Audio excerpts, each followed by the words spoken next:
Good evening and welcome to Not a Good Hockey Pod, episode 8. Here, man, well, good to see you. It's been a little bit, but nothing fucking changed. Let's just get that out of the way. I'm still down in the dumps over here. There's really not much to write home about. Really doesn't look well over in Boston either, if you ask me. And there ain't shit going around the league. Some injuries, some new faces coming back. I don't know if you want to touch on anything with that in the news or what's been kind of happening around the league here in the past 2 weeks. Yeah, man, what a lovely intro, right? Like it's fucking reality, dude. Like, yeah, I think, well, first of all, this is obviously on a 2 week schedule now. We were trying to give ourselves more time to not just be like a revolving door of just the Just same mopes. information and Just a just the couple of same mopes. thing. Yeah, man, like it's and then our both of our teams just did such an excellent job of not changing a fucking thing in 2 weeks to No. where we're gonna sound it. I mean, like I've got a lot to say on my team, and I'm gonna use this stadium as my soundboard, So I can't wait to get into that. I'm high, so this should be easy. We can't we can't both be high right now and run this Yeah, thing. well, We're sorry gonna everyone, we are. we are. It's here we Um, well, no, let's to cheer things up a little bit, right? So we got some stuff to talk about that's not our team related. Obviously we're going on to a 2 week rotation now, right? Um, so yeah, we're still gonna try to release on Wednesdays. It might be Thursdays, we don't know. It really depends on where games fall. We need to be a little flexible with that, as we discussed. Um, as you're in the middle of right now working on getting Spotify fixed on your end, which is a I ended shitstorm. up deleting my own account somehow, but we're gonna get Yeah. it all back. We're gonna figure it out. But so progress there. I mean, a lot of this stuff is, it can take its time because again, we're just slow growing and enjoying ourselves. And for those that have been asking to listen to it instead of watch on YouTube, we'll keep you posted. We know who you are. Um, but yeah, so outside of like, those things there, I think we had a couple good plans for today. Like we could start off this episode talking about kind of where our predictions have been in the standings, and kind of a fun thing that I want to start doing just to kind of reel us back in so we don't go take it out on the walls when we're done with our pod. Um, Kind of like a question, a hockey related question that's just kind of like way out of scope of what we talk about, right? So in this one, we're going to end tonight. The question is, who who is your starting lineup all time, right? Left wing, center, right wing, 2D, and a goalie, right? And tell us why. We'll both share our notes and kind of go over why these people are important to us. And this is like if no, they could be dead. It doesn't matter. Whatever you think. Um, but yeah, so yeah, if there was more news, I think we would start there. But there's just really not a ton. A little bit of news, right? You got some on Barzell, you said. Oh yeah, Barzal's out for 4 to 6 weeks. Tough to see him go on this Islanders team, even though they just caught up to the Penguins here tonight. So wonderful. By the time I left and went up these stairs and sat down here, they tied up the game somehow. So Yeah, it's been fantastic over here. So I guess it doesn't matter if he's out for 4 to 6 weeks. sure. Um, Nichushkin's back. My Okay. guy. Yeah. The You fucking dog. man who loved, oh yeah, the man that loves that Colombian Bam Bam is back, baby.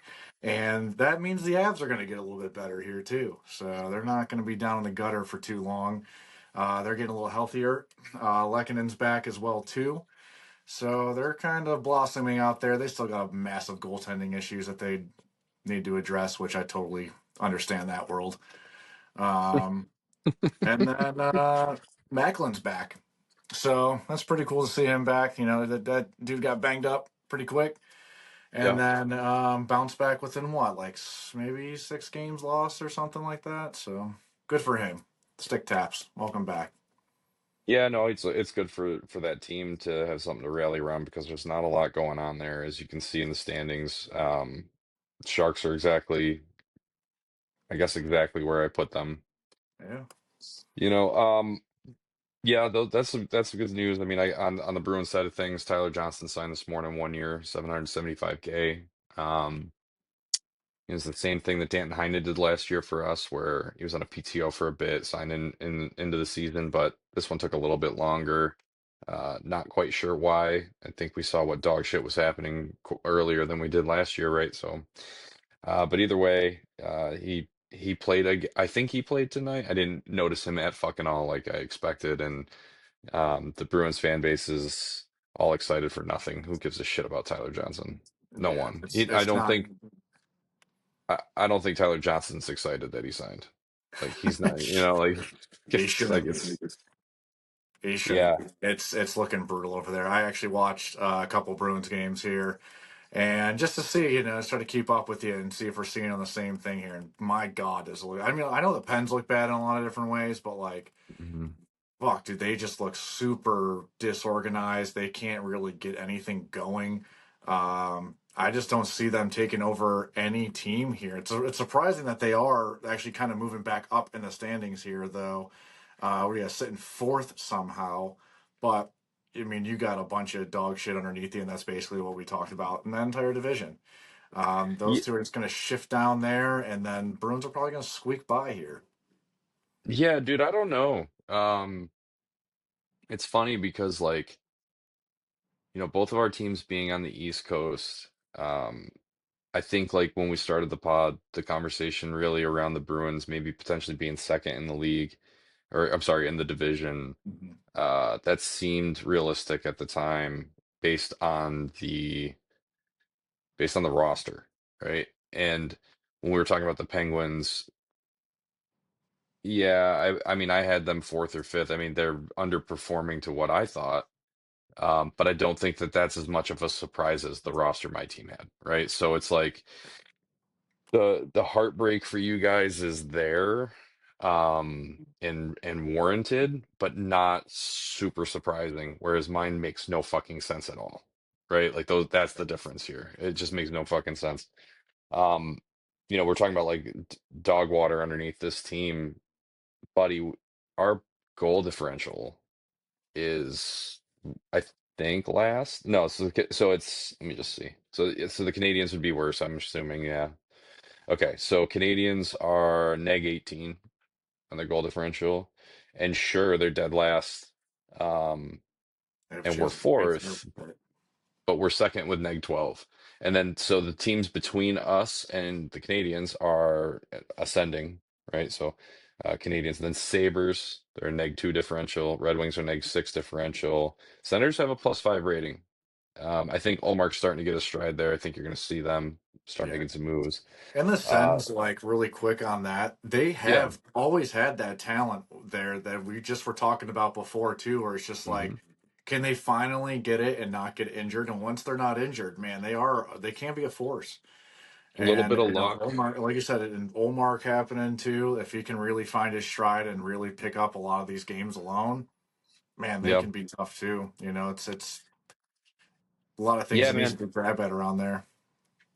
Um, yeah, I have a lot of faith in the Senators, especially in this division. I mean, tonight I walked away at the end of the game. I didn't even finish the Bruins game. I am not known for that. I usually finish games. I'll tell you that tonight, uh, the last thing I saw was we pulled the goalie with like 5 minutes left. So the Toronto beat us 4-0. And that was a division. That was a divisional matchup that needed to win to stay in third or to be in third. Right. And again, when push comes to shove, it doesn't happen for us. And there's plenty for me to go into and blame, but I'd like to stay on the divisions for now. I mean, I'm circling like a fucking shark around this team right now. Like I just want to chomp, but I'm gonna give it a minute because we're not surprised below the Bruins, but I am a little bit surprised in the performance so far of the Maple Leafs and of the Lightning. Um, Not crediting the Maple Leafs. They have been dog shit. And tonight they scored. It helps their power play percentage, but they're 31st in the league in power play right now. I know Matthews is day to day, Yep. but when Marner's but been kind of quiet.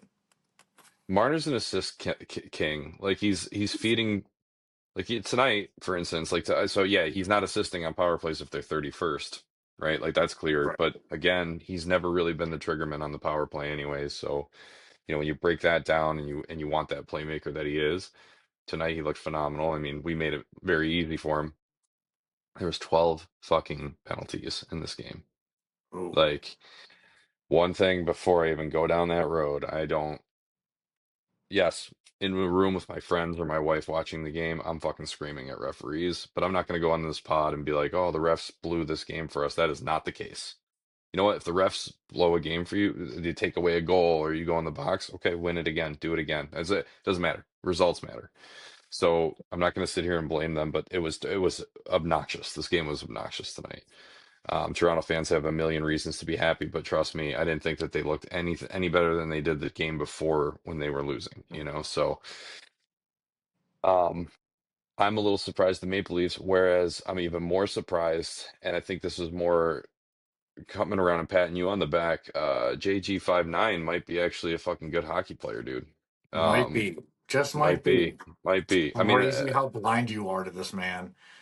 he's the ugliest kid. He's so ugly. If he was pretty, Listen, maybe that's I fine. don't You know. can look like a fucking Muppet. That's okay. You can look Sucking like a ugly. Muppet if you're fucking that good on the ice. That guy is a Yeah, dog. dude, that kid's good, and he fits that system really well. He really does. Kucherov is otherworldly. Um, no surprise there, right? Like Right. he's killing it, and I think Gensel fits that system really well. Um, maybe I was pretty hard on Tampa Bay, and I still feel like it's weird to let your captain of so long ago and what a guy Stamkos is, but maybe they knew something we didn't because Stammer isn't showing up in Nashville, right? So Right. could have been the right move. And again, oh, big fucking surprise, the Panthers are killing it. Yeah, that Barkov, was the easiest thing I think we've ever had to predict on anything in our lives. I mean, that right, was up to par. right, right. I think we go into your division now, right? We should talk about that. I mean, dead last is the Flyers. Um, Nothing Not really changed there. So. surprised. Yeah, I think we were saying it was the Blue Jackets, but I think the Blue Jackets had a little bit of they need to give their fans something, and they did, right? They're 500, and that's about 300 more over what I thought they should be at this point. So, I agree. but it's cooling down, right? It's cooling down. Cool story with Sean Monahan, best friends with Gaudreau, signed to be with them again. They had a huge long history in Calgary. Yep. He was stoked to get a redemption in this league, and he's earned his spot. I think he did really well in Montreal, and I was happy for him. And he's showing up, man. He's putting fucking pucks in net. It's Yeah, he cool when looks he, really good. He looks pretty sharp. I've been kind of tapping into Columbus here because I saw them going up the rankers here, and I'm like, wow, it looks like Monahan's almost like a point per game player going on, and it's pretty yeah, cool how that team and that awesome city Columbus man is rallying. They're a hockey town. We'll yeah, never man, take that away from them, and if they just keep showing up, I'm sure they will too. Um, Again, there's when we look at these like bottom four teams here going forward, there is just a lot of new faces. So I think we might have overlooked that a little bit. Like you said, things are probably going to shake out. They'll probably work their way back down again, especially once some injuries let up in New York. And who knows about the Pens, man? They're probably going to be battling at the bottom of the barrel here, um, which frees up an extra spot. And it's definitely theirs to take here. I'm a little not. I shouldn't be. I'm kind of am, but Washington looks super fucking tight, man. I don't know if it's just good coaching. I haven't watched enough of them, but like what I am seeing, it's just like how is Ovi still doing what he does? Like he can just clock in his office over there, and nobody knows how to stop it still. And right, then it just lets other people play so much harder and freely. Like Connor McMichael is looking like a damn dog in Washington. Pretty scary. yep. So, they're about to make a bunch of names in Washington if they keep playing the way they do. They're playing tough, playing fast, they're playing smart. I mean, and what do they have here? I mean, yeah, they're plus 13 for goals right now. They're just hammering the puck. I think we overlooked Ovi shooting for 40 in a year here too. So that guy's really going to be focused into just bury pucks this season, which is, good for I any mean, team. he's got one goal, He's got one goal. and he's got no. He's got one goal this year. Like he's got one Oh yeah, achievement yeah, he yeah, needs yeah. to unlock, right? Like he's Right. chasing something that isn't team dependent. Um, I think it's been clear for the last couple seasons that the Capitals were not contenders and we're not really in that conversation. But Ovi's just like, I'm gonna be the number one goal scorer in the NHL. Like that's in Right. history, Right. So him going for that is what's important to him. I'm not gonna ever sit here and find even a good thing to say about Alex Ovechkin. I've never. I think if I could, it would be the year that they did win. He turned into a captain in that playoff series, like he did. But ever since then, it's just been the same selfish, boring bullshit that I don't care about with him. Um, but Yeah. again, he's got one thing he wants to accomplish, and I can see him doing that alone. But it does help that the cast around him isn't bad. I No. mean, they're what are they, 8-3? Let me see. Eight, yeah, Yeah. they're 8-3 in 11 games. Their last 10 are 8-2. Devils are skidding. Rangers are good. They're like 7 out of 10 in the last 10. Um, but the Devils are on the decline, and the Capitals are kind of staying strong. But the Carolina Hurricanes are unbeatable. They're Yeah, unbeatable. and Freddie's out too, which is kind of wild. So that means they've had the goalie depth that we've all kind of known and seen. Um, Piotr Kochekov. Piotr Kochekov. Remember that name? You won't have to. He'll make you. yeah, He'll make you remember we his all name. knew. Yeah, that guy's good. Yeah. Um, I'm not surprised where the Hurricanes are. I actually don't remember our division predictions for the Metro. Mine personally. I do actually I remember had them yours, at but two, I believe. I think I had Rangers at one and them at two, but they've also Devils have had a pretty tough schedule here the last week or so. I kind of Carolina got one of those wins on the Penguins. You might as well just chalk in the W as well. So yeah, again, we're still pretty early in this season, but these teams in your division and my division, we look pretty damn close for except sure. these bottom, four teams.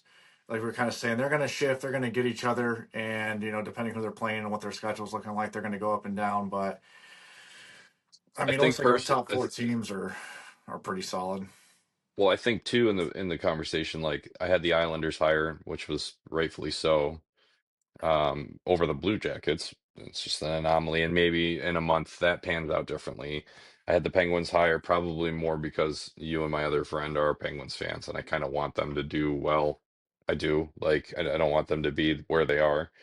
Um, just looking at this across the thing, we're both neg 12. Oh yeah, yeah. We're both. If I Solid watch the Bruins, it's like wow, I feel like I'm just watching my home like this the Penn team team. watching my own Yeah. team. But in general, right, at the core of it, our predictions for the East have been very, very strong. Like they're in the right areas, right? Like Detroit is dog shit, just like I fucking said. Still waiting on where that plan is, bud. Anytime Stevie Well, wants to tell me, I'm listening. The bottom's the bottom in both of these. The top is the top. And again, we're 11 games, 12 games. I mean, the Bruins have played fucking 14. You've played 13. There's a lot of teams that have only played 11 games. So it will balance out. I don't think it looks good for either of us. But just quickly, going into the Western Conference, where's that guy in the comment section about my Ducks take? Where's that Ducks comment guy? Love to talk about how that would that I want to know how you bad put my them in. take You put them was. in dead last, or no? You put San Jose dead last, but you said they're seven. Yeah, I think we both said San Jose's dead last. That's got to be obvious. And then so the I think Ducks. I said the Ducks would be last, but I because I wanted the Flames there. Remember, I was like, or Oh, that's something, right. something. Yeah, the Flames But started off again, fucking rocket hot. we're talking about the Sharks playing two more games than the Ducks, but the Ducks only have one more win than the Sharks.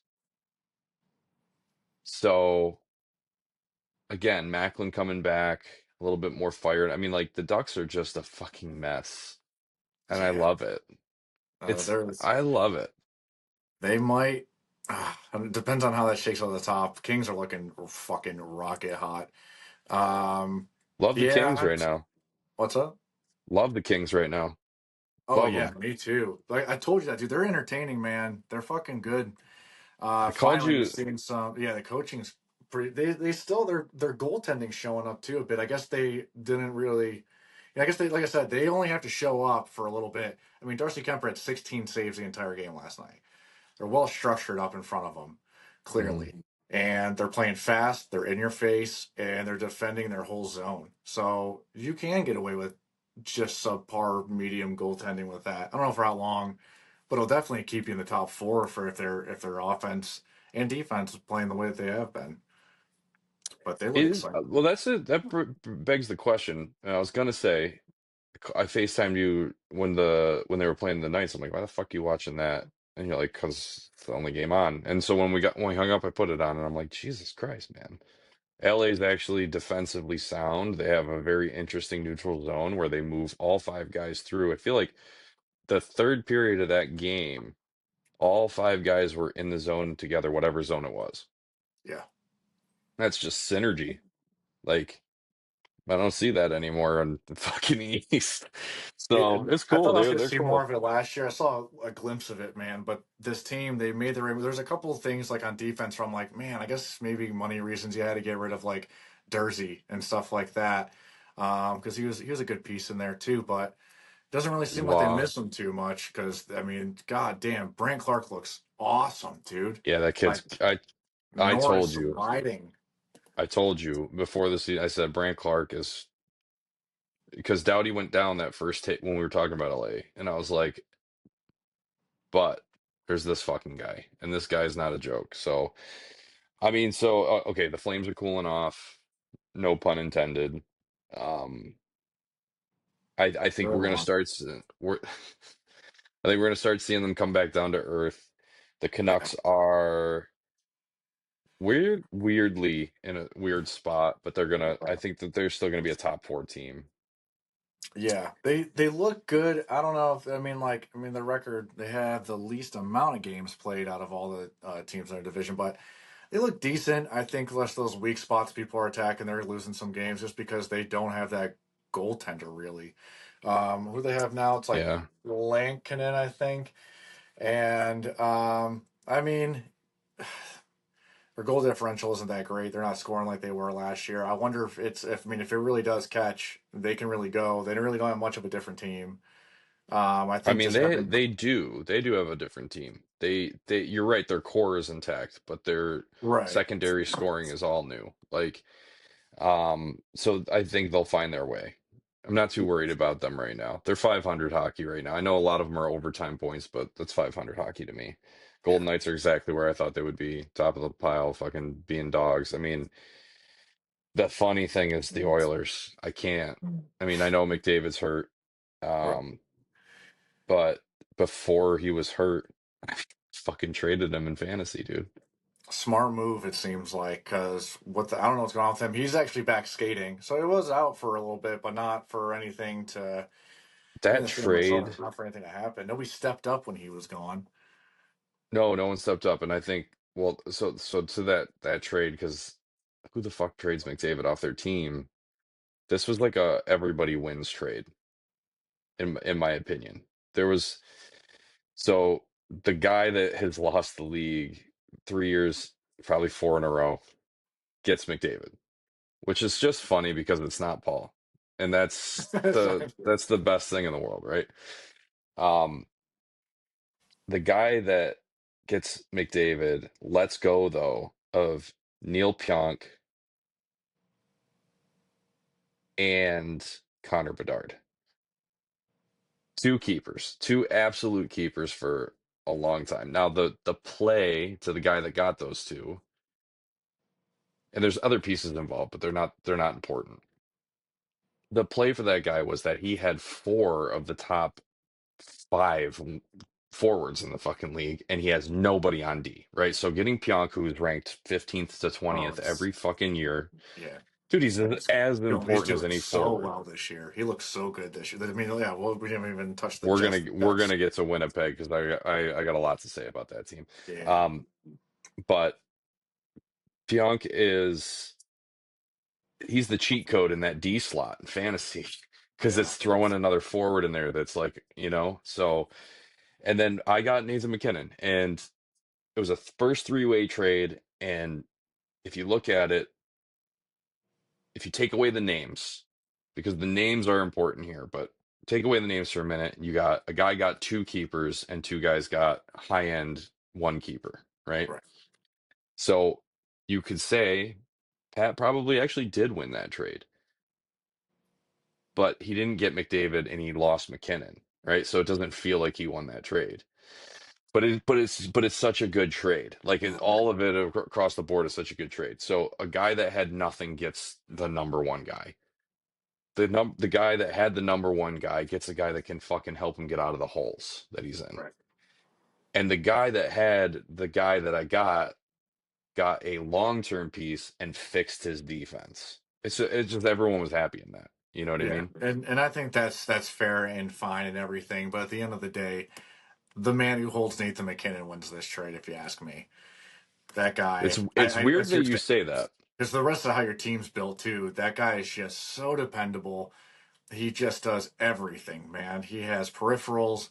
He can obviously score. He's made what 140 points last season, and I don't know. I mean, like, yeah, you can even it out. McDavid's still McDavid. He's got to be close to around there. You're still getting an over 100 point a year player for the most part. And like you said, as long as your defense, you can have, you can live without those two guys if your defense really does well, and you can always find hot hands and forwards. Um, and I don't know, just find some top four team. You'll find some forwards. You're gonna do okay here. As long as you got some Sure. guys who can bang and your defense can carry you some depth there, that's just fine. I think the man who loses in this whole three-way trade is Paul. And I think what happened is you just set up Ryan, which what I love about this trade, and what I kind of kept to myself this whole time here, because who the fuck's got time to just keep on throwing in that abyss of a group chat? But like, it's just it's nice to see Ryan get a good chunk, and he can Buddy. really build now for the next couple of years. And McDavid's not going to play like this for very long. Let's just get real here. That guy's going to have a long tenure career still, and Yeah. he's just going to crush. I mean, they're Yep. going to figure it out. Edmonton's going to get better money wise as the years go on too in the next couple of years. They didn't bury themselves here cap wise. This is Right. kind of like their high end weird year where we were just like a lot of hope out of the secondary scores were going to show up, but Jeff Skinner ain't doing shit. Nugent Hopkins stinks. I don't care what anybody says. That guy is a bum. And I traded him for Rust on IR. That's how much I hate that fucking guy. So, Edmonton, I hope you just fucking stay in the bottom of the whole goddamn barrel this year for all of us, just for now. But McDavid, continue what you've always been doing so that you can Listen, get Ryan out of Oilers the trenches. Oilers are the odd duck in the West, almost similar to that of the Bruins. Like, no Yeah. one expected this from them. It cannot sustain this way. It will not sustain this way. The roster's too good. Again, it goes down to, do they have that hangover, but the depression hangover, not the Stanley Cup hangover? Like, is it still just lingering, Listen, I only know depression hangovers, all right? And That's it's all I it's got. tough. It's I have tough. one That's all right I now. know. That's all I know. So I can only Um, imagine what they're going through. But I feel like that. That's what we were saying about the Bruins too. I don't think they can play this bad for this long. I just don't it won't see it. There's sustain. going to be a some time where that match hits the wick, and Yep. they're both going to take off, Yep. and it'd be really weird if you guys do just stay here, just outside that top four, outside that little playoff grab Yep. area, But you're never going to be last, which is I guess is nice, but I don't know. um, I don't know. We'll get into actually, that. it becomes yeah, Well, I want to talk about one more thing Ryan was able to do. So on Sunday this week, I went fishing in Massachusetts. So I drove Paul and me, and we met Ryan on the water. And Ryan got back Brad Marchand in that deal with McDavid.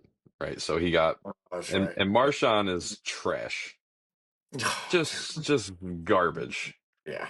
He's a throw-in. He got Corpusalo and Marshawn back, and he gets there, and I was like, Ryan was like, "You think Paul would trade me for Marshawn?" I'm like, "Absolutely. Paul would love Marshawn."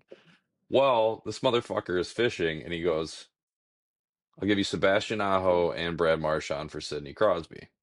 I was wondering where Sid was tonight. I looked at I'm playing Paul this week, and I just saw Sid go off tonight, and I'm like, of course, I'm playing Paul, and he's gonna have the luckiest week. Sorry to cut you off here, but I just noticed this, like, I don't know, right So, before we started this. So, so Ryan walks up river after this, and Paul's walking with me. He's like, "I'm thinking about this trade." I'm like, "It's fair. I mean, it's I wouldn't block it. That's all I'm saying, you know." So we go eat. We're at Subway, and Paul's like, "All right, I'm sending you the deal," and he sent the trade that Ryan proposed to him over that. And Ryan's fucking like shaking, like, yeah, yes, yes, is the fucking deal. Like, so yeah, and this is the funny thing is that like Ryan beat Paul last week. Paul traded his best player to him on the final day of that week. And in the same week, Ryan got McDavid. So he has McDavid and Sidney Crosby in 1 week. How this league, if there wasn't parity in this league, it's a fucking circus now, dude. It's like, it's fucking wild. it's And a we've talked goddamn enough clown about show. our, dude, but Tommy came at me. He's like, dude, this is the funnest year so far because nobody's the Yeah, dominant force. Everybody goes on streaks and blah blah blah. Like I beat you. That was nice. And now I'm 500. But I told you right, the last time we talked that it's in this league, you go down 0-2. It takes you a month to be 500. Like that's how this works, right? So I'm still not. I mean, I'm fourth, but I'm not in any position to be like, oh, I got this. I'm in the playoffs. I got to fucking grind to stay there. right, right. But dog water butt is fucking Mike. Mike stinks. He's the Listen, worst. Team that suck. recipe only worked once. One time. Fuck you, Mike, you I guess bitch. I that's hope all it you're takes. listening. I would love to have that once. I'd rather trade it one time over the next 15 years of this league. All right, So, listen, let's wrap on but the division things and we'll get into our teams here. So into the Central, you owe me an apology, and I owe the world an apology. So yeah, so the Minnesota Wild are what? we owe a lot of apologies. The more I owe a lot of apologies the more I look at this. I mean, they are just so good. Yeah, And I didn't. The wait, Jets. We're talking. Did you no, say we're Jets? talking about the Wild right now. Wow. Okay, that's what I thought you said. Yep, Okay, yeah, yep, I agree. I agree. yep. And that's where I was like, man, I just don't know. I just thought maybe goaltending was going to hold them back. Isn't. You Um, sound just like the ownership of the Penguins. every fucking year. Yeah. But Oh, anyways, in I'm glad I hit Minnesota, that it's pen before looking this. what's up? Because I'm glad I hit the pen before this because this is way funnier when you do it. Oh, did you hit a little fucking Little Jamie blue Penn? raspberry. Little Is blue that what you raspberry. did? Wow. Damn. Having a good time. Sorry, go on. Please tell me how you were I wrong lost about my the train of Wild. thought now. I'm not the you're I ate the I fucking had a little hit of the penny Hana myself, so this Okay, is buddy. All you right, have to cool. after watching these sports teams just stink. Um Disclaimer, weed is legal where we are. So everybody chill out. Go on. I hear it's CBD. That's no C that's Catnip.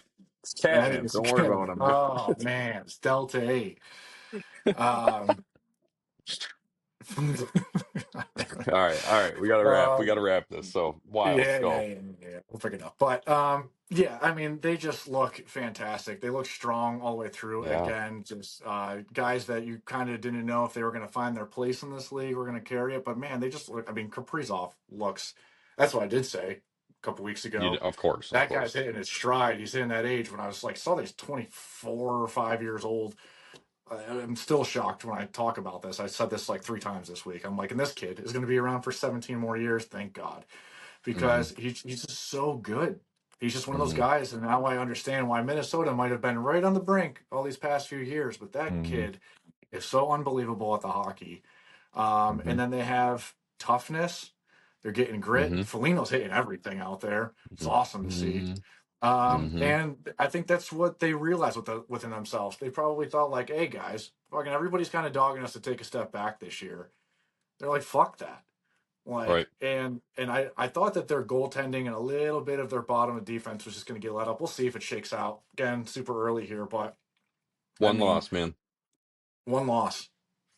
It's hard to do in your first fucking, pretty much 10 11, games. 12. Yeah, whatever Yeah. they did. There's another team that has one loss, and they're above them. And it's the perfect team. It's again the West's version of the Florida Panthers. I said, Yeah. and I quote, it doesn't make any sense why this team doesn't have success. They have every single category checked off when it comes to building the perfect team. Size, skill, speed, grit, goaltending, every fucking coaching, everything, fan And they base, just, they everything. look like a true bond, man. Watching these Jets games has been super exciting, to be honest with you. Like you said, it's so cool to see a team just have something that all these other teams just really don't. Like, there's Yeah. only maybe three teams that I can see them all meshing from top to bottom. I mean, that locker room's got to be. I would love to be a fly on the wall. Like it's I just got to gotta be so tight knit how they play. You can kind of like what Velarde's doing with Shifley. Fucking, it's unbelievable what those guys can Mhm. do. They just know exactly where they are, no matter what. They can play this game blindfolded together. Yeah. I mean, every single Winnipeg Jets fan owes a huge thank you to Mark Scheifele for staying in that shithole town for 8 years. And the ones that dog that contract think it's paid high because he's older, you're not going to care the last 4 years of that deal if the first three are fucking Stanley Cups. And Right. who's going to take it from them right now? I don't think Florida could beat them right now. I don't I don't think think that it Florida would can beat them surprise now. me. No, I don't think it would surprise me in the least bit if the Jets can. Okay, no, no, no, no, no, no. Let me stop myself right there. It would be a surprise because the Jets just cannot seem to, for whatever reason, no matter how good they are. And this isn't the fucking Edmonton Oilers. We're talking about a team that I'm saying, as a hockey fan, I'm envious head to toe. With the Oilers, it's like, oh, they got McDavid, they got Draisaitl. Well, who gives a shit? Like, Right. you want to watch a team win, not two guys. There's not a player on the Winnipeg Jets I wouldn't fucking swap right now to be on my fucking team. Without a Adam doubt. Lowry's a fucking dog, and what a captain, dude. From Right. fourth line center to captain of this team, and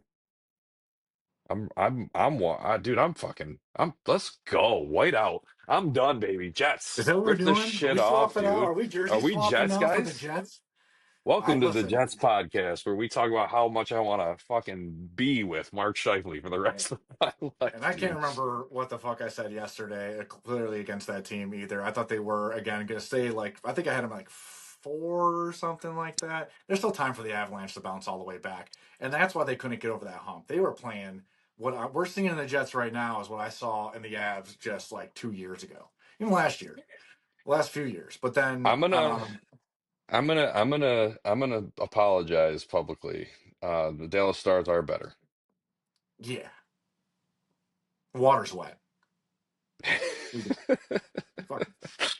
All Talk right. about a team that, I mean, again, you're right. I now, even though they've been looking really well, Yeah. and there is just something in my gut. I don't know what it is about that team where I'm kind of seeing your perspective on it though, and maybe it will start opening a little bit with them, and who knows, but they still just seem fast and can score, and they're outscoring all their opponents. They did play some easy teams, granted. I mean, I get that, but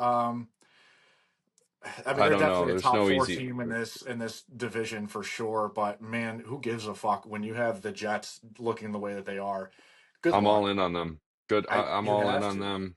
Yeah, their goal differential is 29. What? Man, what does that even? 29, dude. I mean, What does that gotta they feel like? don't. I have no idea. I have never known. Like, Yeah, forever. um, all right, that wraps. I mean, that was a way longer take than I thought, but I enjoyed it because honestly, I'll be very real with you. I haven't enjoyed hockey at all. I haven't enjoyed Yeah, hockey at it's all. It's been hard, and I think that's why I've been trying to kind of pick around, like, trying to find some excitement in some other teams a little bit so I can start staying up till 1 in the morning watching all these games. Right. And I'm glad the Kings have been doing it. Tage Thompson's all the way back. Sabres ain't going to be the bottom of the barrel.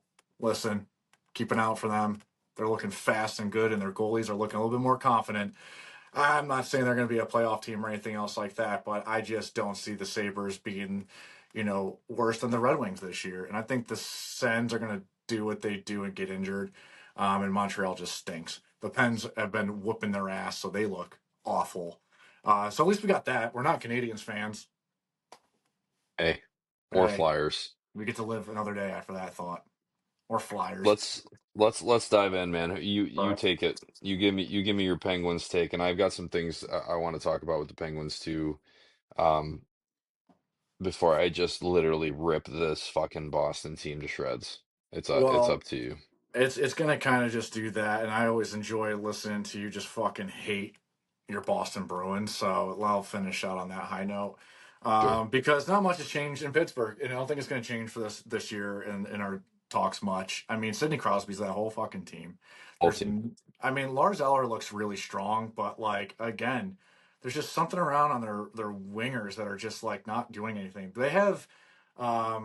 Gino and Sid on the same line tonight just to produce points because they're just like, guys, if you could get 3 goals in, maybe we can win. But when they're all separated, it's 2 goal games. We struggled against the Ducks. I was at that game and I was like, well, they look like a great, team tonight, but this looks like high school hockey.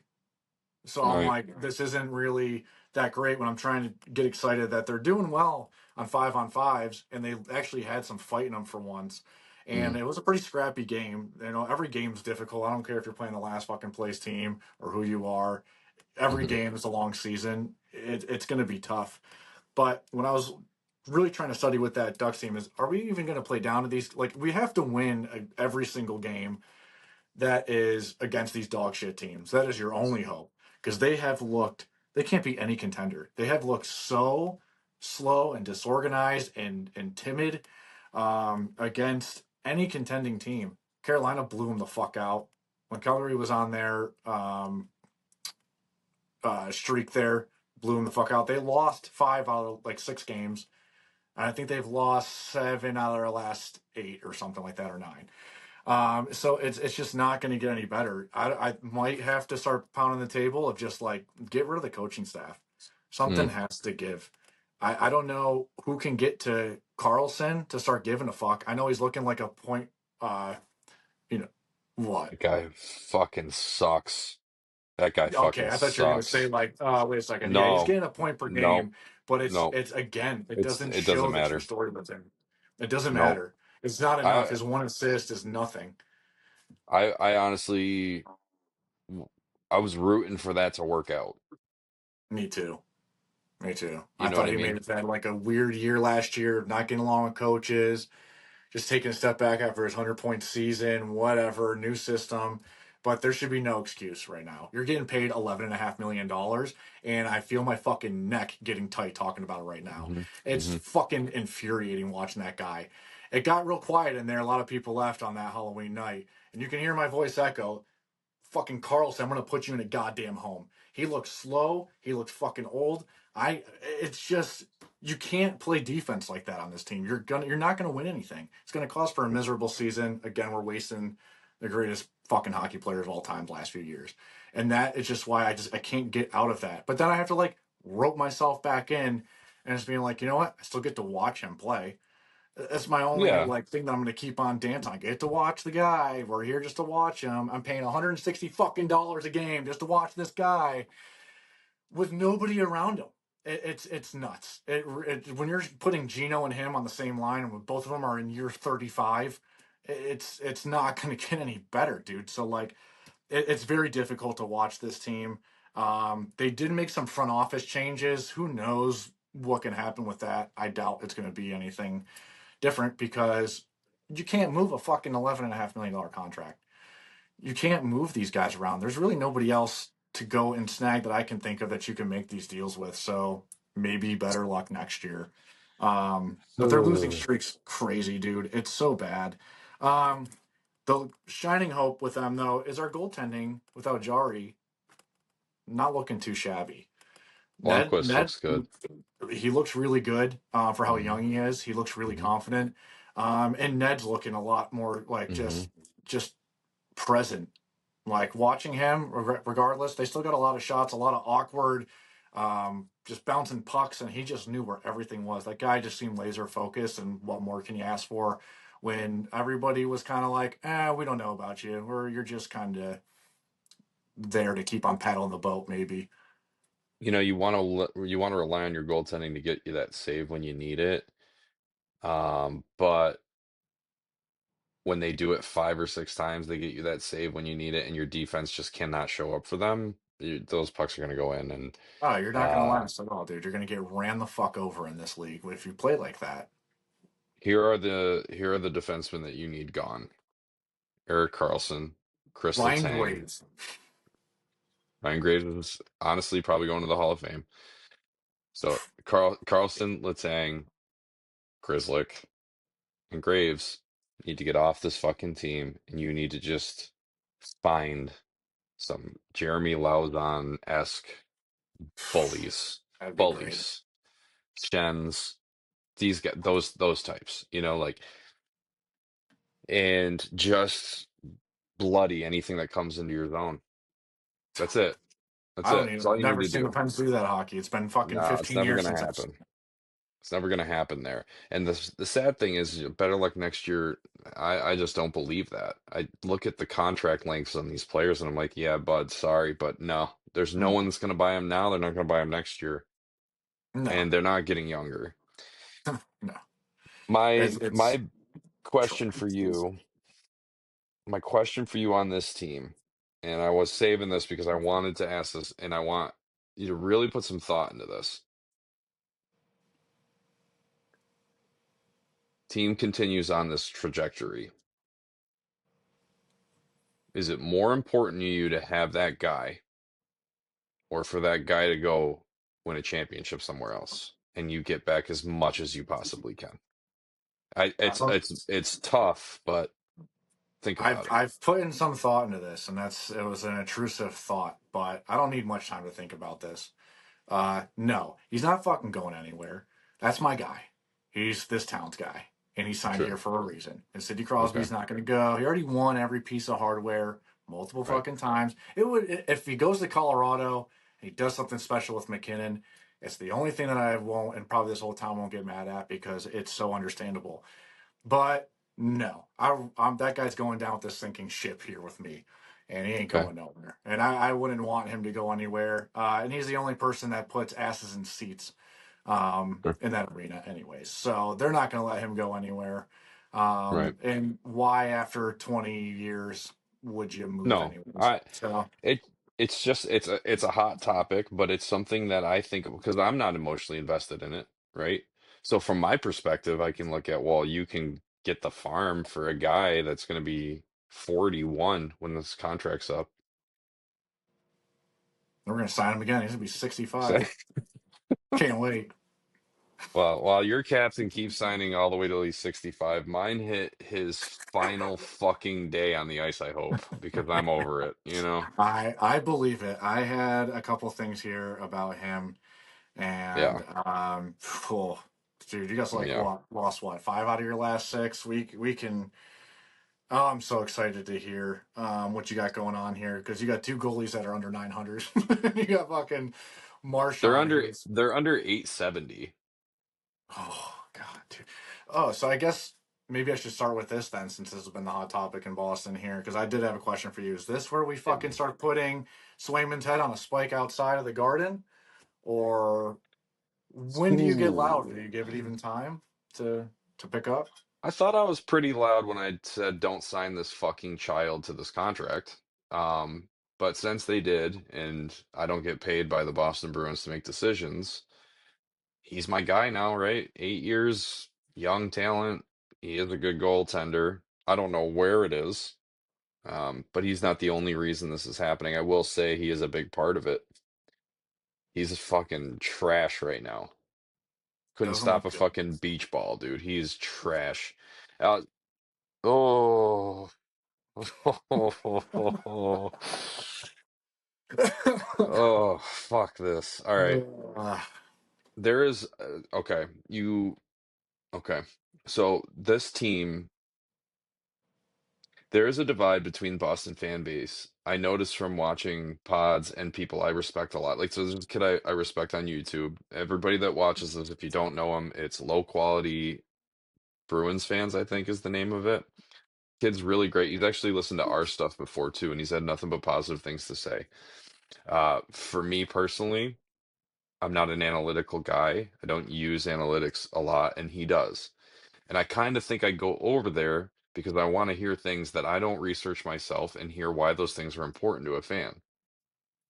So I'm long story short, the reason I say there's a divide is because I have watched in Bleacher Report's comments, the Athletics comments, his comments, the hockey guys' comments, the Boston Bruins Instagram comments, that people are 100% divided, 50-50 on the way this team took shape in the offseason and what if they're a fan or not of that.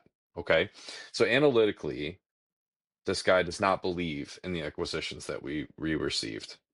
And I was all about the acquisition. So I'm on the other side of things, right? I don't think either side is wrong here because number one, you cannot blame this shithole on two fucking players that get better every game.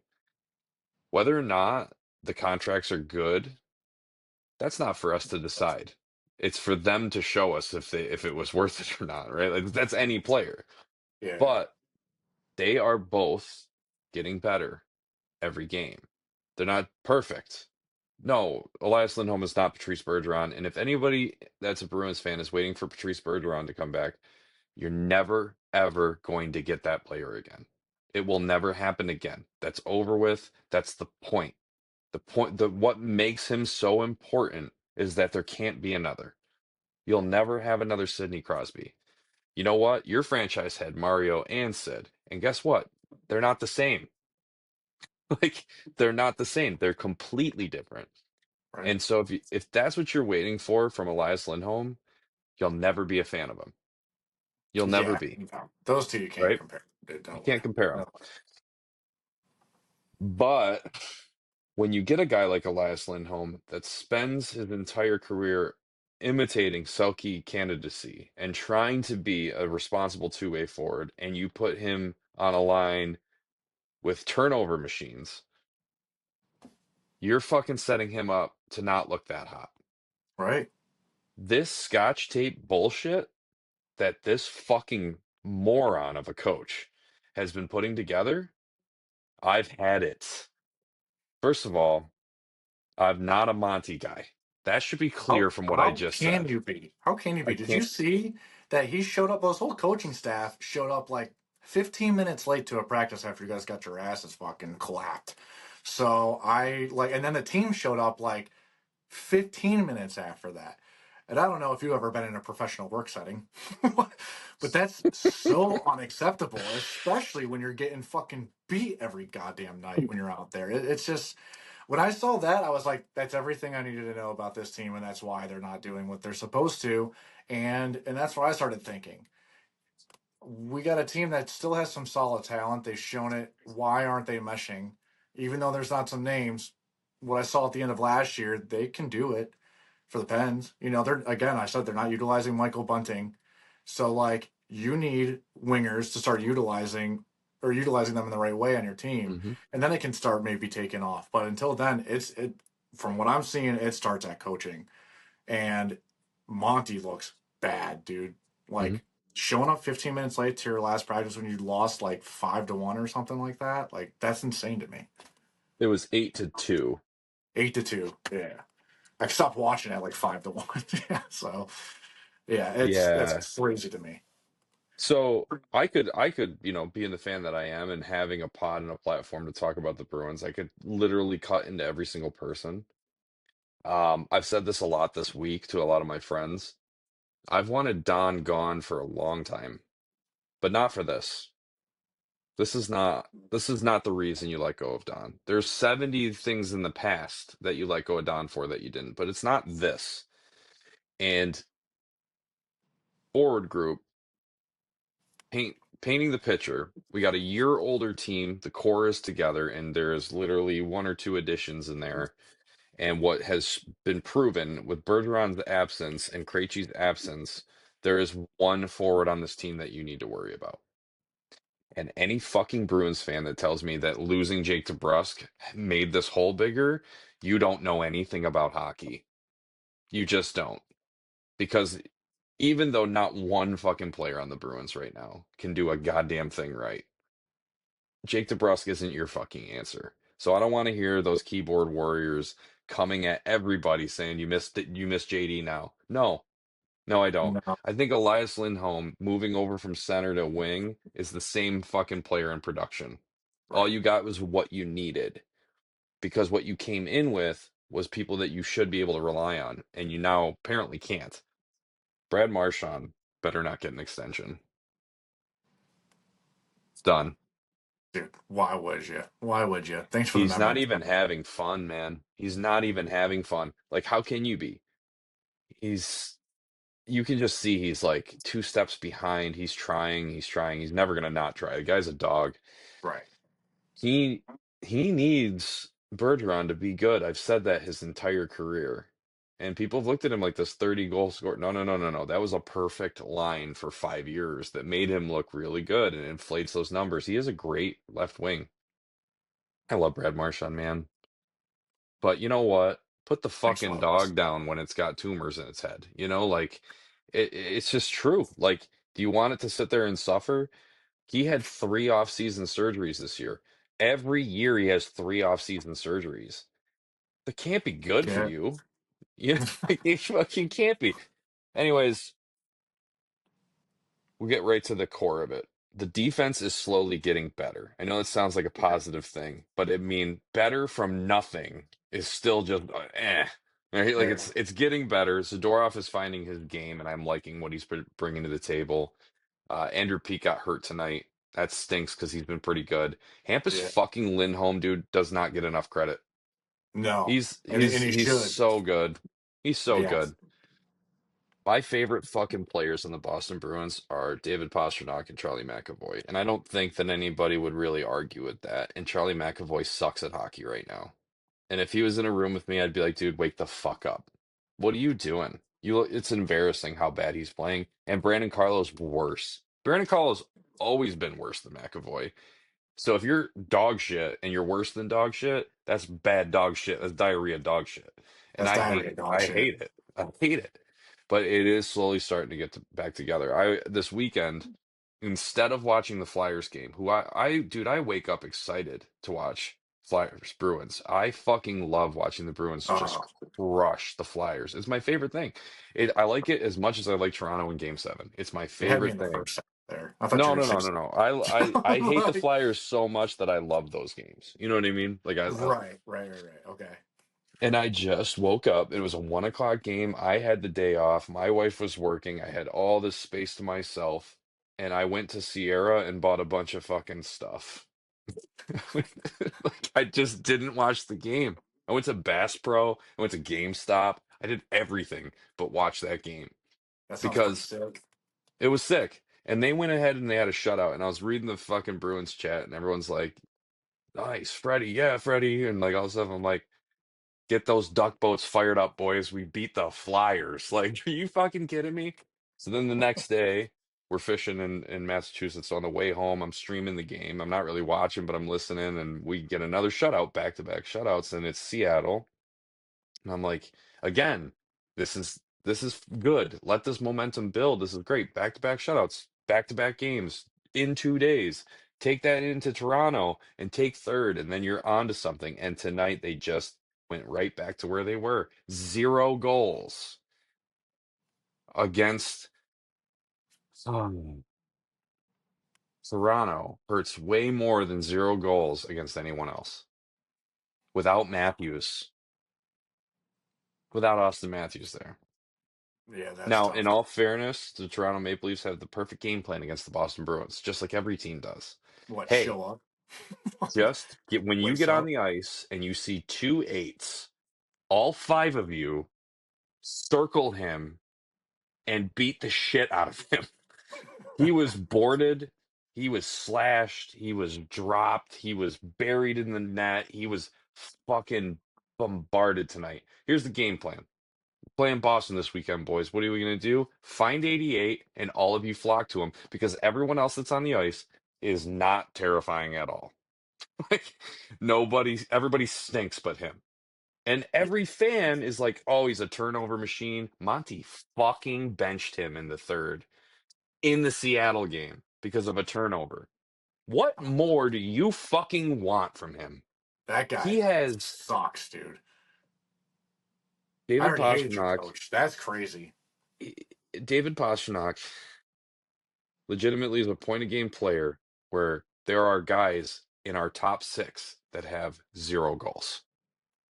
In our top, I'm not talking about just on our team Right. that play majority of the games in our top six that have 1 or none goals. And he's a point of game player with, I think, 7 goals. Yeah. And he is struggling because he has no line mates and there are 4 dudes on him. And you guys are going to really, we're going to get behind him and say trade David Pastrnak because of turnovers. When has he ever been the defensive guy that you needed from him? He's there to do one fucking thing, and that is to make you throw your hat on the ice. If you want him to now just be Patrice Bergeron, then you're never going to like him. Like, you guys we have to stop putting the baggage of all the mistakes that the ownership has made on the head of fucking talent. Like, Pasta he deserves to be somebody somewhere else. Yeah. Really. He just does. Like, this is terrible for him. You can't get him anybody. Dude, you bring in Lindholm as a first line center, right? Great. Saka and Pasta have that check connection. Great. You put Lindholm in the middle of them. Great. And then it didn't work. And you just keep doing it. Do you know who would benefit from a Lindholm type center?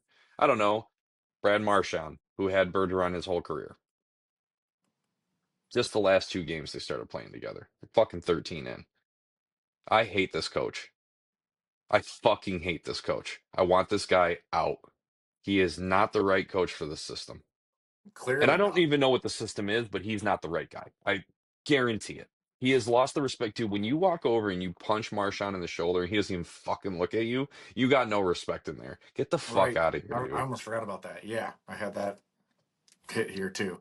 That's insane. This guy has done, and I've only watched maybe 4-ish Bruins games, and it's just one thing after another with this guy. So yeah, he's got to get out of there. If you guys have And any saving grace, he's got to go. I think to turn around this season, that seat needs to get not hot, but on fire. And Yeah. he's got a little bit of time here. He he does. I mean, you don't just get fired for this. Like, there are plenty of teams with the same statistics as the Boston Bruins. So you don't just get fired when your team stinks, right? Well, you should, But and you know what? but you We should. should fire up a boat, and we can put Mike Sullivan on that same boat, and both of them can learn Well, how to fucking speak Russian for all I care, I because this is sure. insane. We just lost a 3-1 lead tonight. Hold on, dude. Sorry. You can no, don't be sorry. You have every right to bring that up, but I just think that, like, that's not the right way to be angry at the Penguins. Mike Sullivan has no control over those contracts and age of those players. It's reversed in Boston. They don't have the same issues as the Penguins. What they have is the coaching issue with a bunch of guys that are in their prime. It's just the reality, Fair. dude. I think the issue is that the Penguins cannot keep up.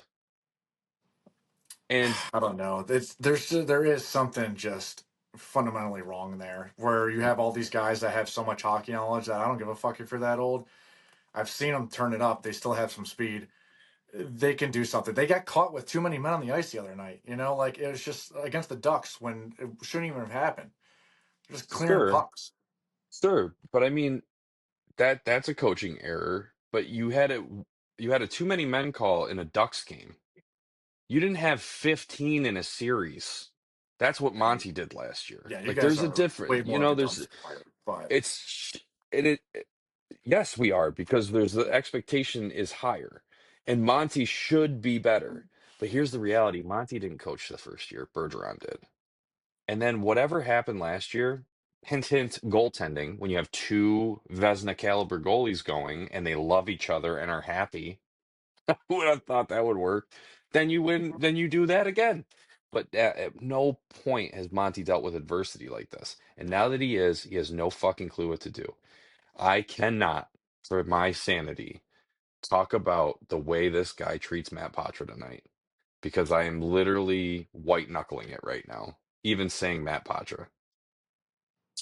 Pasternak and Matt Patra on the ice together have led to some of the best passing I've seen from Patra and some of the best plays from Pasternak all year. And no matter what we do to try to make things work, Matt Patra does not move off that third line.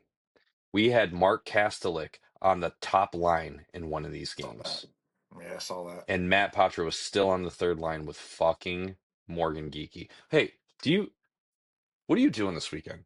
Because if me and you want to go on a cool road trip, I'm driving Morgan Geeky to fucking Nashville. He can go hang out with his boys and learn how to fucking love it down there. Honky tonk hockey for this fucking guy. Black hole. He's got nothing. Nothing. I fucking hate him. Yeah, Hate rightfully him. so. Rightfully so. Fuck that guy. Fight me. I fucking hate that fucking guy, dude. Fuck. I'm sweating so bad right now, dude. It's oh, Yeah, anyway. I get it, dude. I get it because that was a big piece when I was watching these Bruins games. I'm like, I know you are ripping your fucking hair. I wasn't even talking to you, but I was like, I know that you are screaming right now about this fucking guy. Yeah, How he it's has bad. minutes on the ice is insane. It's insane. Max Jones too. Max Jones, if he's ever in a Bruins jersey again, I might have a fucking aneurysm. What are we doing? He was on the second line left wing spot because Monty knows how to coach. You're telling me this shit. You're trying to sell this shit to me, Mark Kastelik on the first line of the original six Boston Bruins. You're trying to tell me that's your game plan? You don't get to do that. 100 years this fucking team's been here. You don't get to fucking come in and tell me Mark Kastelik's my left wing on line one. You don't get to do that. Expectations are different here. You don't get to fucking do that. I have never seen anything more embarrassing than that. Maybe Ryan Spooner, Luch, and Pasta. Maybe that line, but it was at least tough. You know, Right, right. I just cannot for the life of me. You can't. I'm the salesman here. You don't sell me. You're not telling me that this is your plan and I'm going to take it seriously. When those were the practice lines, I was like, you fucking kidding me? There's no way he's going to ice the team. Puck drop. Cast looks on the draw. Are you fucking with me right now? What are we doing here? I know. I had him as a little bullet point too because I was going to ask you about, what did you feel about that? Because I was checking lines and stuff the other day, and I was like, oh, so the man scores some goals, goes on a hot hand deep. You're only depth scoring there. You don't try to focus on your top six scoring just to compliment it in any way.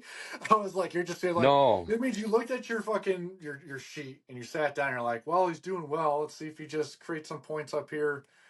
That's the other one when you're just breaking chemistry. You're not seeing who's meshing with who on your team, and it's insane. He needs to go. He needs to go. I wouldn't buddy. want to wait another month. Why would you wait another No, month? I don't want to either. I think tonight was a big example of why you can't take two shutouts to the worst teams in the NHL as a win. Calm down. Tyler Johnson's not the answer, and two shutouts against dog shits are not the answer. Monty's a fucking problem. It's time for us to address that problem. And then if it doesn't get better, it's time to start thinking about let's get into the dog shit years. Like, this is the tough thing about being a fucking sports fan in Boston. They have a demand on their back to win, even if they don't have the ability to win. Right. I've been primarily a Red Sox and Bruins fan my entire life. Like, I don't care about the Patriots or the Celtics too much. It's not my thing. I don't care. So take all of their championships out, and I've got four in 38 years on this earth. Four. I don't have the expectations that Boston fans have. I have the expectations of get me a product to cheer for. I can lose with dignity. I have no problem with that. But when you trade away Mookie Betts and him and Shohei are lighting the world on fire, I ain't got anything to be proud of anymore. And I look at Pasta and Mac and throw Sway in there.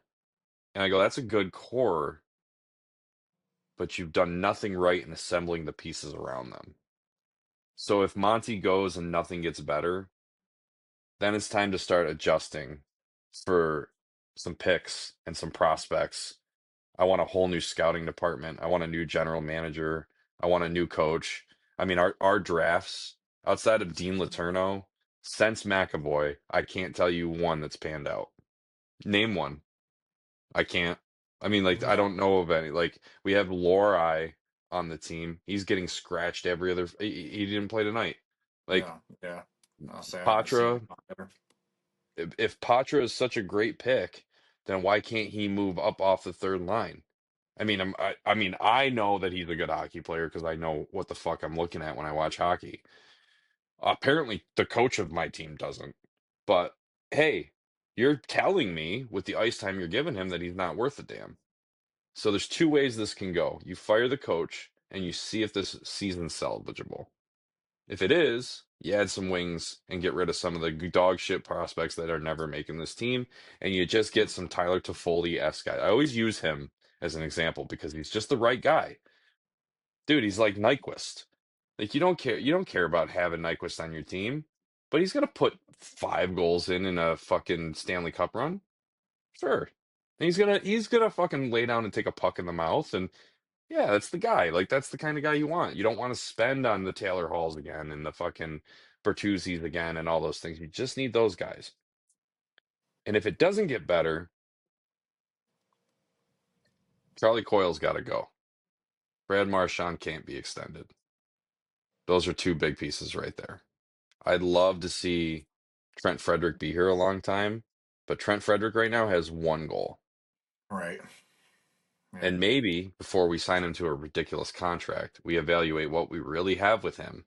Unlike we did with Jake DeBrusk, who walked away for free, we actually get something back for Freddie instead of Yeah. signing him to a long term. Go with the youth movement, blah, blah, blah, blah, blah. Get rid of some of these guys that are just not working out and just not moving. Maybe even, dude, I hate to say it, I love Pavel Daka. I really, really love that guy. I mean, he couldn't hit water if he fell out of a boat, dude. It looks a little strange. I wonder what's going on because I mean, like, He's it doesn't gripping look that like a stick so tight, dude. He's just not able to fucking get anything done, and he is trying harder than anyone. right. I'll never give him I a fucking downplay I on don't think effort. you should get rid of that guy. To be honest with you, I there is don't something either. there with him. So I don't think he's part of the issue No. here. It's just all the other things that are shaky and Yeah. probably tensions. I bet you everybody in that locker room fucking hates Monty too. Yeah. So I mean, it's hard to rally as a team when you're just like going, you just hate your boss. You Yeah. know, No, I it's get it. just so it's just not I mean, right. I don't hate my No, I boss right don't now, get it. but we've I all don't get been it. there. We've all Yeah, been there. Like, yeah. oh, Pat's not my boss anymore, so I do hate him. But Oh, nice. so we're good. No, but what I am saying is I don't hate my boss, but I've been there, and it's harder to work good because you know what another thing is if you hate your boss, especially in a performance job, doesn't matter what the role, hockey or sales or It's all numbers. medication, doesn't matter. Your It's all numbers got number. to show. Being a It's going chef, to right? produce. You Yeah. hate your fucking boss. That boss you hate has a boss. And if you do bad, it makes him look bad. They can't kill us all, but they can kill him first. And that's what we're looking at. You know what I mean? Like, that's Yep. kind of like the idea here. So I'm done. All right. It's not So, getting any better. no, it's definitely not. Get used to that in this podcast. We're going to be self-loathing a lot on our teams here. So let's just say this: you get rid of Monty, and you just wipe away your whole fucking team. This might be a good time for you to. What would you do out of all the players that have ever played as your favorite? Wearing that B, who would you want as your dream team? We're doing that now. We're nice transition. Nice Like that? See, I'm transition. getting I better like at this that. shit. Oh, Take you're that, getting you know, good, or make buddy. your Good hockey guy. job. I didn't know where you were going with that. I thought you were giving me like the Crosby question, but all right, we can do that. So you want me to start? Yeah, go No, ahead because I can't dude, find mine. I shared a couple with you, and you were just like, I'm not looking, and so So yeah, Okay. you're not going to be as surprised as I'll be, but my all-time team, now this it was hard too because up until I fucking bent your arm over the defenseman thing, I had Rob Blake in there for right D because I can't think of another right defenseman in this fucking league that's good. I mean, I Really? grew up. It's funny. Like there are plenty, but I mean, this is your all time. This is it. You're building a team all time, right? No, I can't think of anyone really better than Rob Blake on right D. Who was? He was phenomenal, but was he my favorite? No, No. no, no. My two defensemen are going to go lefties, and we're going to zip that fucking puck around, and we're going to score a million goals. It doesn't matter. So we'll start with there are three Bruins out of six on this list, and that makes sense as a fucking Bruins fan, right? Cam Neely, right wing. Okay. Cam Neely. Cam Neely's the reason that I even know who the Boston Bruins are, I'll say not too shocking. Fantastic player. Would right? love to have. A shortened career caused a rivalry between Hartford and Boston that will never be forgotten. Like I still hate Carolina over it. Like so I mean, what can you say? Bam Bam Cam, 50 and 50. I mean, he was just the most entertaining player out there. And predominantly in an era of time when Gretzky was and fucking Messier and Yager and Mario and fucking all these guys were all over the news. Cam, every fucking highlight I saw, he had blood all over his face. That's the guy, right? And that's the identity, and so that's the guy. Neely's easy for me. I am not a fan of him as the president of the organization. Fucking hate him now. Hate him Right. now. Yeah. But but I'm not gonna penalize Tough him scene. for because what he did then was enough to make me a Bruins fan for the rest of my life, right? And I'm gonna jump around here. I'm not just gonna stay at the forwards because of finding Neely and finding the Bruins and making this horrible life decision I made at such a young age. There was another person on the team that has become more important than him. In the grand scheme of things, he ended up being my favorite player of all time until a recent folk. But that's Ray Bork. Ray Bork still leading points in the Boston Bruins organization, 21 years. I'll tell you this right now. I know for a fact that there was more televisions tuned in to his Stanley Cup championship in Colorado in New England than there were in the rest of the United States. Oh Like yeah. Ray was so loved and has every reason to be loved, and it's not just his game. Like when Espo got his number retired. Do you know the 7 to 77 story? Beautiful fucking story. No, I do not. So Espo was getting his number retired by the Boston Bruins. He was number seven. So was Ray. Ray was 10, I think maybe 10 or 11 years as number seven.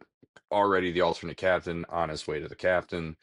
Most important player in our team for a long time. Espo's center ice, and they're raising his banner, and Ray goes over to shake his hand. Yes, he was the captain at the time. Went over to do a photo op, shake his hand, and he rips his jersey off, and he's wearing 77. And he goes, "This has always been yours." And it was just like one of those fucking moments where like 90-year-old men are crying. You know what I mean? Like Class act. it's just a Class act. classy fucking move.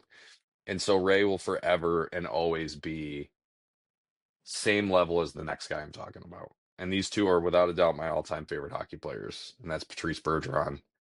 I don't have the time to tell you why, but in my entire adult life, from 18 to now, that guy has been an impact and has been the when I have children and they want to play, I'm just going to put on his highlights and say anything you do like this is going to guarantee you a spot in your team.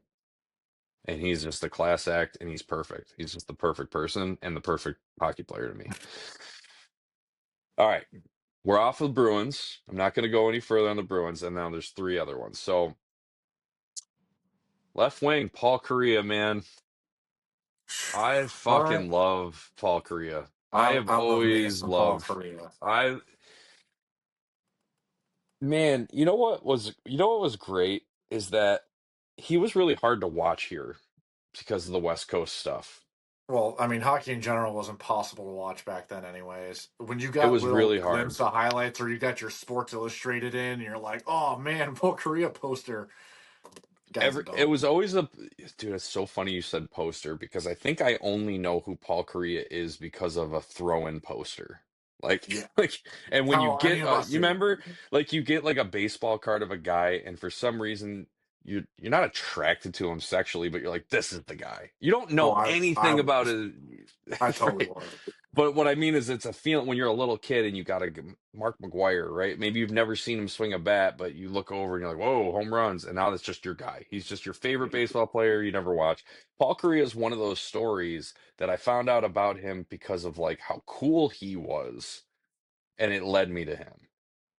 And there were Yes. a lot of wingers that and this was the hard thing, right? Like, because there's a lot of people I would have put over Paul Correa, but left wing specifically, man, Peter Forsberg never played on left wing. Like, Sakic never played on left wing. Like, there are people who are more important, but Correa left wing and not fucking Pavel Bure, who I know was a right wing in Vancouver, but he started as a lefty. Right. Um, so Correa's career, and I think what makes it cool is that if you ask anyone that watch like modernized players, like a lot of people don't know who Paul Correa is. I Like a know. lot of people don't. It is crazy. It's crazy. And then when you type his name into Google and you look at his statistics, you're like, how the fuck does people that only watch NASCAR not know about Paul Correa? You know what I mean? Like it's wild. Yeah, he was incredible. I don't know, I'm looping on him a little bit, but he would be my left wing. And I think that line of Korea, Neely, and Bergeron would just be there's your sniper, two-way, and enforcer. Like just the perfect probably Yep. wouldn't actually work, you know. But in my head It it's wouldn't like work three underneath Monty, I'll Jesus. tell you that much. It I mean, would- even Monty can't even make that fucking team sound good. Hey, that was a good one. That one actually made Thank me you. that was a There belly you go. laugh. All right, final two. If this guy isn't on your list, I don't think we're friends. Oh man, that's probably not. It's probably not. I went a little Fuck. more modern with my team, but go ahead. Well, I'm old. What do you want, dude? I'm old. I only got one modern guy on here. You know, like He's like Nick Gordie Howe. Lidstrom. He's to be on This the guy, fucking Gordy team. Howe is my modern guy. You know, back when I was a kid. Nick Lidstrom, dude. Nick Oh yeah, Lidstrom. honorable mention. Honorable mention. How I can mean, you Nick not? Lidstrom exemplifies everything that's right about the defensive position in the NHL from the 1990s on. Yes. And if you don't do what he's doing, then you're not good. Dude, I remember who was it? It was I think it was Whitney on Spit and Chicklets was talking about Bugsy Malone or somebody, some fucking nobody on the Penguins that was like just a hack and was like trying to just dump and chase the puck against Nick Lidstrom. He was just batting every puck out of the game. He's like, Jesus Christ, Nick, I'm trying to make a career, like or some. I don't remember the story in full, but that's just I just remember Lidstrom was like fucking superhero. Like he just Just toying. He just toyed with everybody. He's yeah, monster. you know how like everyone remembers Michael Jordan and how amazing he was, like the McDavid comparisons there, like they were amazing. Nick Lidstrom to me was Larry Bird. Just Yeah. perfect. Just Yeah. perfect. That was it. Like that's just the best way to put it. That is a great way to put it, for sure. I mean that whole Red Wings team in that era I know, was but I fucking hated that if you could team. pick that whole team, that's the perfect team. That was unbelievable. I fucking hated that team. And Me that too. tells you how Me too. important Nick Lidstrom is to hockey. If he's on this list and I hated that fucking team, that's how good he was, right? And I know I'm nothing and nobody, but I do know enough to know like, hey, if you have never watched anything from Nick Lidstrom, when you're done watching here, just go type in his name. I still can't understand what he's doing. And I Right. understand the sport pretty well. I don't understand what he's doing. This last one is goalie, and this was tough for me. My honorable Yes. mention is actually Flower. I might have loved him the same as the guy I did pick, but ultimately I picked Marty. Okay. And Marty was the only thing, and this is why, this is the deciding factor. I like Flower more. I'm more entertained by Flower as a person and the way he plays the game. I like his hybrid style. I think he's one of those guys that's like pseudo tall. Not really. He plays taller than he is. I love the way he handles the stress and adversity that this league has thrown at him because nobody's been fucked over more than fucking Flurry. Nobody, right? And he's still smiley and happy and just happy to be a part of it. Like he's just the best guy. Oh yeah, Man, it yeah. sounds like I should have picked him, but but my point is that in the dead puck era of hockey, and you remember this very well as a kid, all of a sudden we had this trap where the puck just stood in the middle of the ice and people were just positioning each other 1-0 games. That's how all of them ended. It was Yes. fucking horrible. And when you finally broke through and you got a shot off on a goalie, there was no one better than Marty to save that puck in that dead puck era. So to Right. me, Marty takes the cake. It just takes the fucking cake. He was just the most entertaining in a time when hockey was not entertaining. Right. That's Right. why he wins. So And that's a good one too. Honorable man. It was really hard to not pick him. I kind of more so went with my heart on that one. But I yeah, agree with you. I think Marty has to be the GOAT with goaltending. He, like you said, he's the most reliable goalie, Stanley Cup champion. I mean, guy is four. just Did he win there's 3 or 4? I think 4 maybe. three. I thought three maybe. Yeah, you should. Yeah, maybe four. Doesn't matter. He won more than fucking 3. We know that. Right. The 3 or Right. more, right? And it's just a lot of the guys like Korea and Marty and Lindstrom are like there's not so many guys like when you talk about like LeBron and Jordan, it's like two different styles, but Jordan can always play in this fucking league, that's for sure. And Korea and Marty and Lindstrom can play in today's league without a Yeah. doubt. Yep. And it's really hard to say that you can change in eras and keep up as the player that you were. If we just pick you on that time frame and three here, Yep. you would still run the fucking yard. Yeah. So, and Marty's that guy. I really think just like his whole career, he's just never faltered. He's always looked really good. He was just a true artist in net. Hmm. So it was really hard to leave him off there, and Lindstrom too. I just had them as honorable mentions because like I thought it was a little bit more um, easy picks right there. You know, just like especially for their careers and stats and everything. Sure, um, Also, but how wait, before you go, what's your how old are you? 33 I'm 38. Those guys were much more relevant in my life. That 5-year gap really does make a difference. for sure. They For sure. those are Even though I didn't different watch a eyes lot, I was watching. still young-minded, not understand the true science of it. But you knew Exactly. who was who. And And I had a right. fucking crazy dad where it was just sports and You're nothing else. right. That was it. That was it. It was the only thing on television in our house. But my point is that same time those players played at our eyes were 5 years apart when they played, right? So it's just different. It's a different, you're For sure. developmentally different at those times. And I think that's why, like when you're like, I went a little more modern, I'm like, Korea still feels like he just retired yesterday for me. You know what I mean? I get it. Insane. But Insane. Because he was yeah, definitely a guy who was like, I imitated in my fucking garage yeah, forever.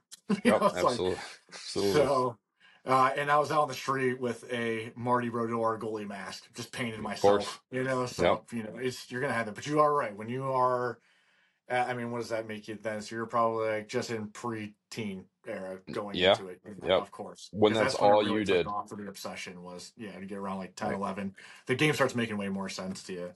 right, Um, what did you do? You went wings around. I might just start from top down. go for it. Um, my center, it's a pretty easy one. I do have All one right, penguin. Come on. We can keep this moving. It's Sidney Crosby, the greatest hockey right, player of all time. It's never going right. to change. I What was I I've was always, actually not sure if you were gonna pick Mario or not. I had it and I scratched it and I was like, I'm just throwing out this whole paper right now because I go, what am I even thinking about here? Right. Okay. Mario is the goat of this town, and thank you for saving this team. Hmm. So I can go watch you almost lose to the fucking Ducks on a Tuesday. That's great. Fine. But Crosby has saved he kept the entire league intact. Yeah. And I think that's why I chose, and I can move on from him quickly because I could talk about him for the Yeah. next We until know my we know how skin you feel, comes. but I was My shirt's curious about for to come sure. off. Yeah, my shirt's about to come off. What I've always wanted to see in my entire life, though, is just maybe snaking Ovechkin on my team. and just watching those two just fucking, can you imagine? Fucking, there's just in 1 year you're breaking everything, every record. It's just fucking I blown. hate that pick. I hate Love that it. pick. I love it. Just Oh, just have you're a him in the office right there where Crosby's just dangling, dangling. You got the whole team drawn, and just have him fucking. you had It's such you just started out so good, and then you just handed me a PBR with a butt in it, dude. Like that. Just fuck you, dude. Oh, all we're right. building our dream teams, are we not? You're I gonna just tell me wish you you wouldn't had want better to see. dreams. I wish you dreamt better. I don't know what to tell you. All right. All right. I'll respect it. He is I good. mean, Moving on. from a guy who's got fucking, I don't know, 2 points per game ever since he started in here, to see those two Guy together would sucks. be He it would sucks. it would feed fucking families. But then Okay. imagine if you just had those two going across from each other, just getting about 2,000 goals in a year together Sure, sure. easily. Can you imagine if just Timu Solane is on the other side? I thought Timu would be in your list. Dude, I, talk about watching. I was pretty young watching him too, but when you did get to see him, yeah. and then you get a little bit older and you get the internet, and the first thing you start doing is just looking at porn, and then also just And Timu Solane then highlights, yep. and Same it's thing, a really. It's the same impact. same thing. Yeah. Yeah. But I mean, his rookie year, he had 76 goals. Like, Really? I didn't know that. yeah, Holy yeah. shit. I mean, it Uh, makes sense. He was unbelievable. Unbelievable. And talk about like having that aura like flower, like Yeah. any like a hidden personality. That's what really pisses me off. What pissed me off, the NHL was never really advertising anything. It was so hard and nobody knows about it, and still even kind of like that. I love Spittin' Chicklets for getting all these players that we've all grown up watching and get to show their personality, even if it's in their later years, Yeah. because they get to tell the old awesome stories and everything. And I enjoy listening to them so much. And one of the guys that I really started enjoying his personality and just the stories that he tells, and just he's kind of been a little everywhere, it was Timu. He's just been Hmm. great. And he's a fantastic golfer, too. So, I mean, it's He's really a cool. stick. Yeah. He's like a two handicap. Yeah, I know. Everything that Fucking man touches crazy, is dude. sick. Yeah. Fantastic, dude. So that I think was easy. He had 4 years of 50 plus goals, dude. He's fucking It's phenomenal. incredible. Right. And he So just skated like a rocket. But so you gotta so start. I mean, your nobody goal scoring per year now with that line is like oh 2,000. that, that is just cup after cup after cup Yeah. was just Yeah. but you gotta protect these guys. You gotta make Okay, sure here we that go. Ovi can throw his body around. And I couldn't think of a heavier defenseman than Scott Stevens. Oh, you're a piece of Fucking shit. You're a piece piece of of shit. shit. Oh my So God. my team's beating up your team already. Already beating the fuck out of your Yeah, they team. are. I Laying mean, you out. There's a picture right in front of me. I'm laying on his back. Still gives me fucking goosebumps. But oh, dude. I mean, 3 time Stanley Cup winner. And the other note that I have on him is Brick Haas. That guy is a fucking tank. And just hit everything. And he can move the puck from anywhere too. So we gotta give him his flowers on you know, no, I don't. I fucking hate Scott that. Stevens, dude. He's I a went I fucking went headhunting piece of shit. He's the yeah. Tom Wilson of the 90s. Well, I got Crosby on my team, and you need somebody to go headhunt because I'm Okay. still traumatized from watching Crosby lose years Yeah. because of Yeah. that. So you need to Fair enough. protect him. So I was like, you know what? Who in the whole history of the NHL could protect somebody better than Scott Stevens? Was Wasn't that fucking Matt Cook's job? Instead, he just got his career over. No. Okay. Moving on. that was tough. That was tough. That was a fucking low ball. Yeah. Well, Um, so was fucking Scott Stevens on your team.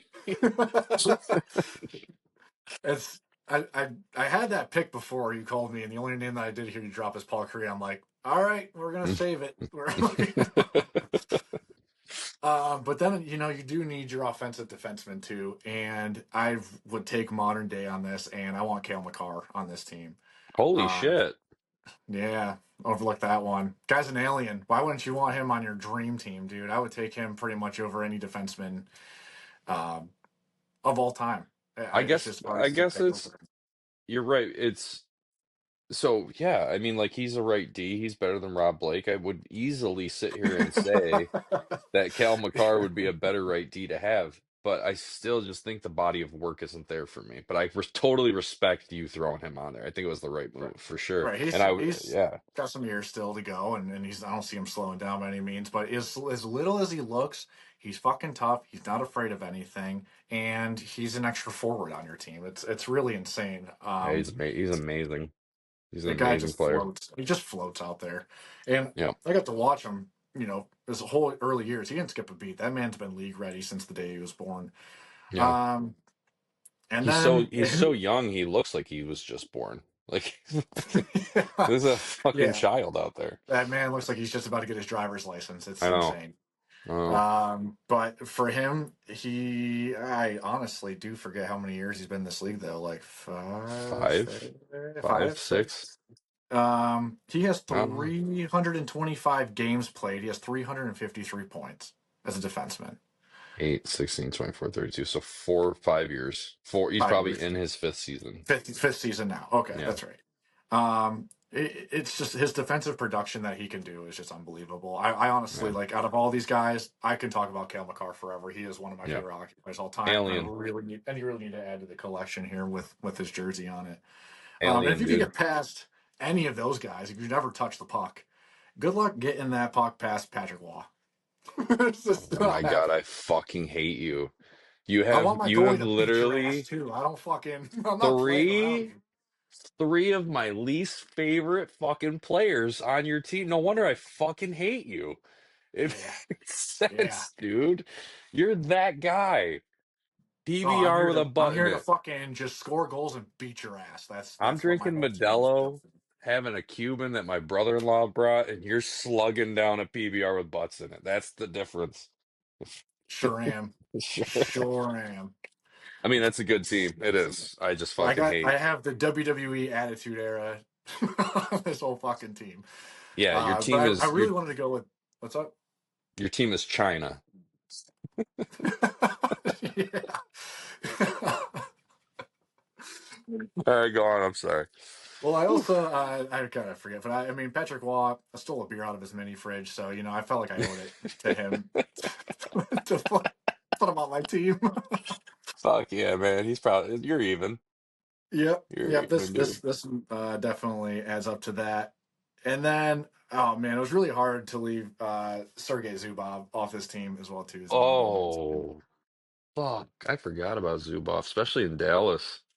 Yeah, dude, Yeah. that I mean, Dallas team was fun. Yeah, he was great in Penguins, but he was his Dallas era. Dallas Like, era was him. yeah. I mean, my honorable mentions, like easily Bergeron's going to take center and easily Ray's going to take left D.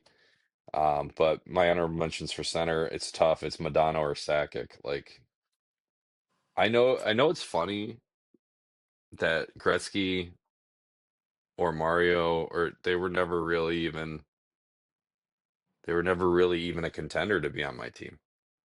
It is. I thought about it for just a second with Mario, but I was just like, is Gretzky just such an obvious pick that you just had to leave him off this thing because like it's just too cliche. And it's also like I don't know. I hate to say it too. This is where my argument comes from. The internet's probably going to fucking murder me on it, but like Gretzky would still put up a shit ton of points in this era for sure. But the reason why he was so set apart from everybody else when you look at his stats is look who he took on his teams wherever he went. He was fully protected and he did it himself. Good for him. Smart move. But he also spent a lot of his career shooting past goalies that barely wore a mask. Can we like kind of bring that? That's kind of why I left Mario off the list too, because I was like, he had like 11 years of just basically shooting at a traffic cone.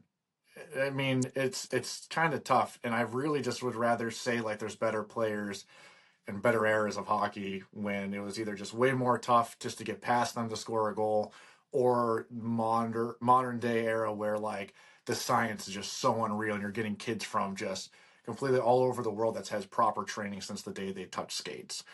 So That's I kind of respect. just look at that. That's a respectful take on the game. Like I personally am a little bit more cutthroat about Gretzky. I don't think he ever got fucking hit. I don't think anyone was allowed to. And you're right. Goalies were not as advanced. I don't even think butterfly goalies existed then.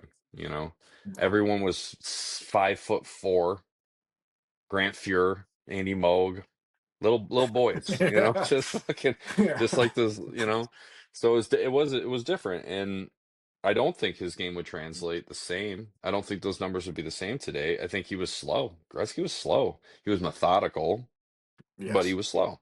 Mario was not. I mean, mm, Mario had what do you have, Hodgkin's disease, and fucking still put 5 goals in? Like, no jokes. Like, I mean, he had like throat cancer or something. Like, Yeah, he had cancer. Yep. yep. Yep. He had the And he whole just back beat that, issue. And and yep. And then like, so I think out of those two, I think Mario at least is separate, separates himself. And yeah, the game has come a long way. I think that's why I was so sure on Brodeur. And that's, I guess, one of the reasons like my eyes light up so much about Bergeron is just like he again, they're not the same player, and I will gladly say I'm not an idiot, and Sidney Crosby's a better hockey player than Patrice Bergeron. But they're kind of the same ilk. Both have young head concussions, both took over their teams young, both would die for those teams, like different players completely, different needs, and both fit those teams perfectly for what they do. right. Like that's the kind of guy you want on those teams. And they beat out all these like no, because you said it's like a too easy pick to pick Wayne Gretzky. But it's also like kind of almost like a too honest pick because most people would just be like, why wouldn't I just build the best team? Well, the reality is I don't think Wayne Gretzky was a great teammate. You're right. I don't want Marty McSorley on my fucking team just to have Gretzky. You know what I mean? It's almost Right. like putting someone like Scott Stevens on your team. Like, who the fuck would do that, dude? Like, it's That's a crazy. fucking scumbag. All right, dude. This is the longest pod we've ever It done, and it hopefully it we'll ever sure do. was. We But got to go. whatever. I had fun. Listen, All right. Well, this has really been not a good hockey pod. it's not a good at all hockey pod. It's just not a good hockey pod. It's just not good.